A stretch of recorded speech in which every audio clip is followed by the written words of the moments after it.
Welcome to SKY transform life channel. गरीब रहने के क्या कारण हैं? आप देखते हैं बहुत से लोग गरीब हैं, कुछ ही लोग अमीर बन पाते हैं। तो ये डिफरेंस क्यों है? यदि एक दूसरी तरह से हम इस बात को करें कि बहुत से लोग कंप्लेन करते रहते हैं कि कुछ लोगों के पास बहुत पैसा है और कुछ के पास पैसा नहीं है। ऐसा क्यों? ऐसा अगर ये लगता है और सारे संसार का धन यदि इकट्ठा करके और जितनी भी पॉपुलेशन है उसमें अगर इक्वली बांट दिया जाए, कुछ ही समय में वो है पैसा जिन आदमियों के पास पहले था उन्हीं की जेबों में फिर चला जाएगा। तो हम इस कारण को जानते हैं, उनकी जेबों में पैसा चला जाएगा। ऐसा वो कौन सा काम करते हैं और गरीब रहने का क्या कारण है, इस बात से बहुत अच्छे से अंतर समझ में आएगा। गरीब रहने के मुख्य कारण क्या है? देखिए, जो आदमी उदासीन रहेगा, इनडिफरेंस, जिसका लाइफ में कोई पर्पज ही नहीं रहेगा और बिना गोल के कुछ भी काम करेगा, तो वह कहाँ पहुंचेगा उसका?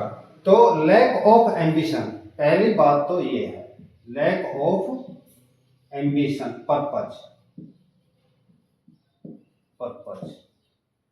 किसी पर्पज का न होना।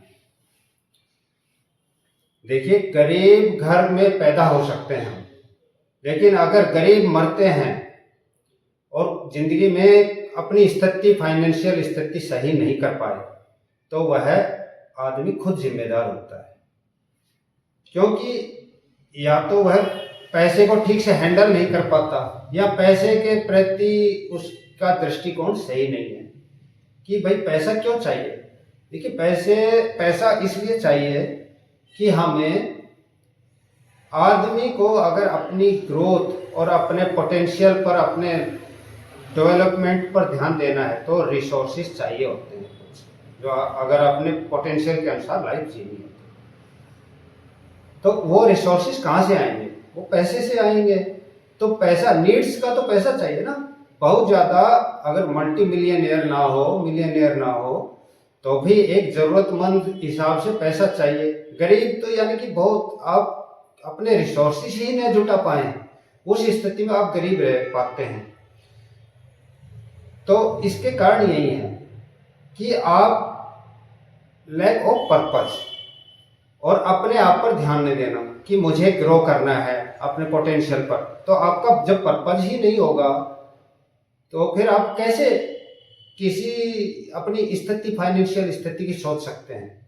जब फाइनेंशियल स्थिति की नहीं सोचेंगे तो आप रिसोर्सेस नहीं जुटा पाएंगे।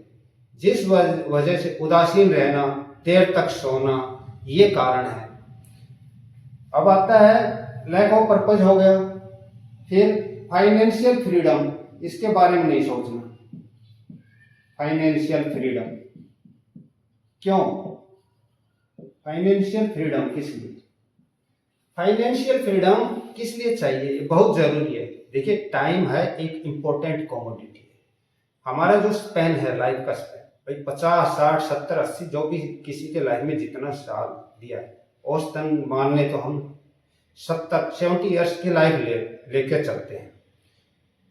तो उसमें 70 ईयर्स की लाइफ का स्पेन है और उसमें हम अगर पूरे लाइफ ही टॉयल वॉयल की तरह लगे रहेंगे और काम करते रहेंगे, कभी कुछ काम पकड़ेंगे, कभी कुछ काम पकड़ेंगे, पैसा अर्न करने के लिए, ज़्यादा से ज़्यादा अपनी नीड्स पूरी करने के लिए खाने पीने में ही लगे रहेंगे, लत्ते कपड़े का ही प्रबंध करने पाने मात्र कर पाएंगे, तो हम अपने पोटेंशियल पर आगे अपने आप को ग्रो कैसे कर पाएंगे?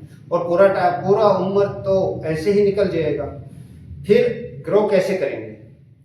तो माइंड के फुल सेटिस्फैक्शन, फुल पोटेंशियल पर जीना, फुलफिलमेंट, जीवन में सेरेनिटी और एक पीसफुल एंजॉयबल लाइफ के लिए जरूरी है कि आप फाइनेंशियल फ्रीडम जल्दी हासिल कर लें। तो उसके लिए निर्धारित पर्पज होना चाहिए, गोल होने चाहिए। और जो एजुकेशन आपने हासिल करी है, देखो एजुकेशन है ना, उसका सही से सदुपयोग करना आना चाहिए। अब एजुकेशन, हम सब्जेक्ट वाइज एजुकेशन तो ग्रहण कर लेते हैं, लेकिन इसका उपयोग हम कैसे अपनी फाइनेंशियल स्थिति बेहतर करें वह नहीं सीख पाते मोस्टली लोग जो पीपल हैं।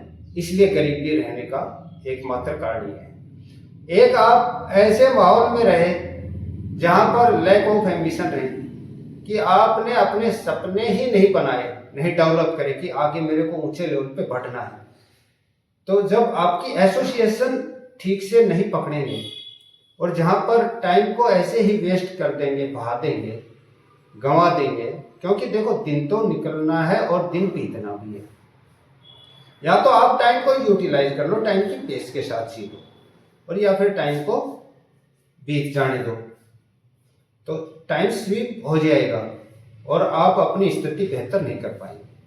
तो इसलिए जरूरी है कि जो आप एजुकेशन ग्रहण करते हैं उस एजुकेशन को अपनी फाइनेंशियल स्थिति बेहतर करने में लगाएं। फाइनेंशियल स्थिति के लिए एजुकेशन।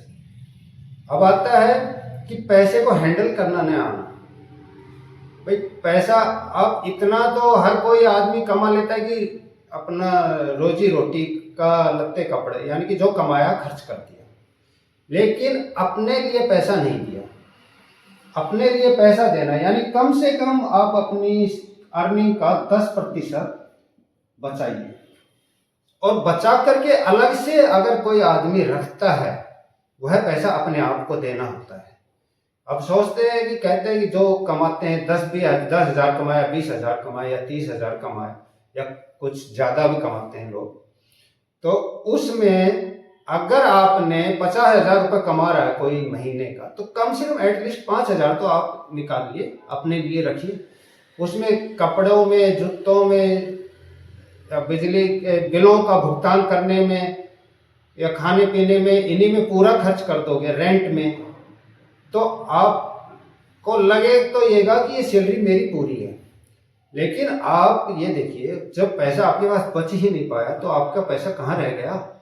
वो तो आपने पूरा यूज कर लिया, यूटिलाइज यानी कि आपने खर्चों में कर दिया। तो जो पोर्शन आप निकालते हैं 10% एटलीस्ट बचाइए, वह पैसा अपने आप को। तो अपने आप को पैसा देना, जो अपने आप को पैसा नहीं देगा फिर गरीब ही बना रहेगा। अगर किसी महीने आप नहीं कमा पाए तो फिर क्या, आप वही हैंड टू माउथ वाली स्थिति बनी रहेगी, और जो है आपके पास बचत वो भी चली जाएगी।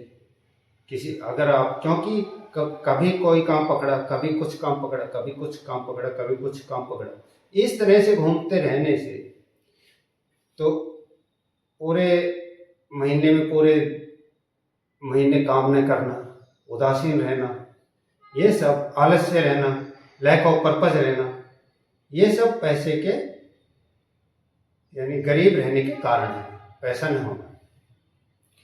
अब आता है कि पैसे को हैंडल कैसे करें, वाइजली यूटिलाइजेशन ऑफ मनी। देखो ये बहुत इंपॉर्टेंट पॉइंट है, वाइजली यूटिलाइजेशन। अगर आप पैसे को वाइजली यूटिलाइज नहीं कर रहे, भाई जरूरत की कौन सी चीज, आप एजुकेशन पे, अपनी नीड्स पे, भोजन पानी, घर के ऊपर, एजुकेशन के ऊपर अच्छी बुक्स पढ़िए, अपनी स्किल डेवलप करिए, अपनी एजुकेशन बढ़ाइए, कोर्सेज खरीदिए, इनके ऊपर पैसा आप खर्च कर रहे हैं तो आप एक सही यूटिलाइज कर रहे हैं।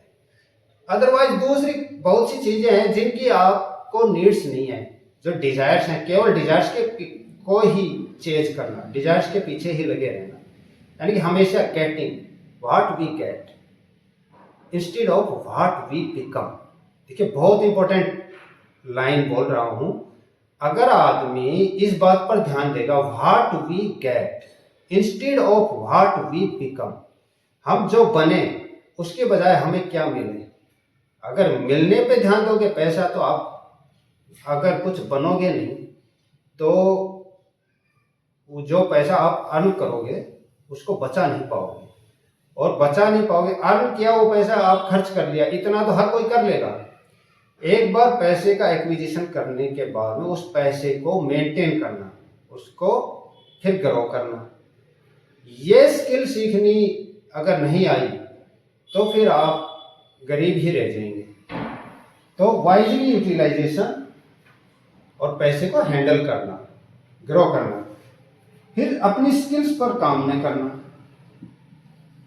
भाई स्किल सीखिए,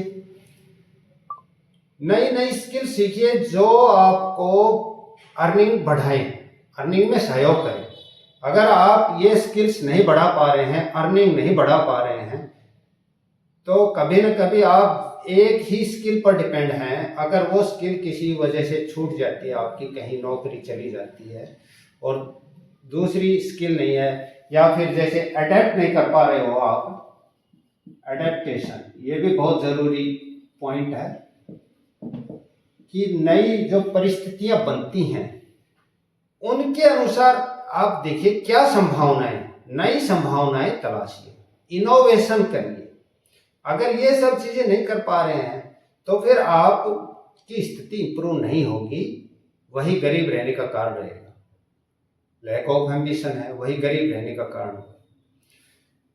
फिर अगर आपके पास पैसा है और कोई काम आप बिजनेस करना चाहते हैं तो सही आदमी से ही मार्गदर्शन लें, सलाह, और पैसे का लेन देन करते वक्त सावधानी बरतें कि किसको पैसा देना है।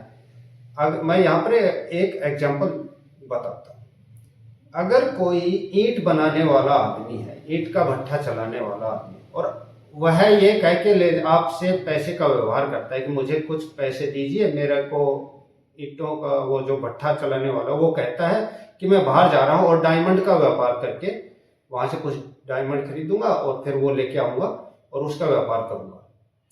तो इस तरह से अगर आपने, क्योंकि वो जब ईंट बनाने वाले भट्ठा जो काम करने वाला आदमी है भट्ठे पे, उसको केवल ईंट बनाने की ही जानकारी होगी, वह उसी चीज में सफल होगा, अपने उसी कार्य में कुशल मिलेगा, उसको हीरे जवाहरात की जानकारी नहीं होगी।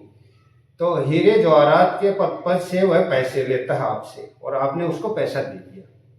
तो यहाँ पर आपको ये इंश्योर करना है कि, ये मैं एक एग्जांपल दे रहा हूँ, स्थिति कोई भी बने आपको ये देखना है कि सही आदमी वो किस पर्पज के लिए ले जा रहा है, इस एग्जांपल समझो। तो उसको उस चीज का ज्ञान कैसे होगा, और वह पैसा आपके पास से लेके जाता है तो आपके पास पैसा कैसे लौटेगा, तो उसमें चांसेस आर मोर कि आपका पैसा डूब जाएगा। तो इस तरह से इन चीजों से बचना है कि पैसे का लेन देन सही आदमी से करना है, और सही आदमी से काउंसिल लेनी है, जो है ना काउंसिल, ये भी सही आदमी से ही लेनी है कि आप कुछ काम करना जा रहे हैं, जो भी काम आप प्लान कर रहे हैं उसके बारे में अगर कोई जानकारी आपको चाहिए तो उसी उद्योग से, उसी धंधे से, उसी प्रोफेशन से जुड़े हुए व्यक्ति से ही सलाह लें। बहुत से कारण और भी हैं तो ये, लेकिन और एक और इम्पोर्टेंट काम इस पे ये है कारण कि आपका अपने आप पर काम न करना। अपने आप पर काम करिए, work on yourself, work on yourself. जब आप अपने आप पर काम करेंगे तो आप पीछे रहेंगे ही नहीं, आपको इतनी फाइनेंशियल इंडिपेंडेंस, फाइनेंशियल लिबर्टी मिल जाएगी जिससे आप अपना लाइफ में अपने फुल पोटेंशियल पे आप जी सकें, आप ग्रो कर सकें, डेवलप कर सकें। उम्मीद है ये जो पॉइंट मैंने बताए हैं आपको क्लियर हुए होंगे और आप अपनी लाइफ बेहतर बना पाएंगे। गरीब रहने के ये कारण थे जो मैंने डिस्कस करे हैं। इन पॉइंट्स को, इन कारणों को जान के आप अपने लाइफ को ट्रांसफॉर्म करिए। Thank you for watching the video. Channel को सब्सक्राइब कर लीजिए।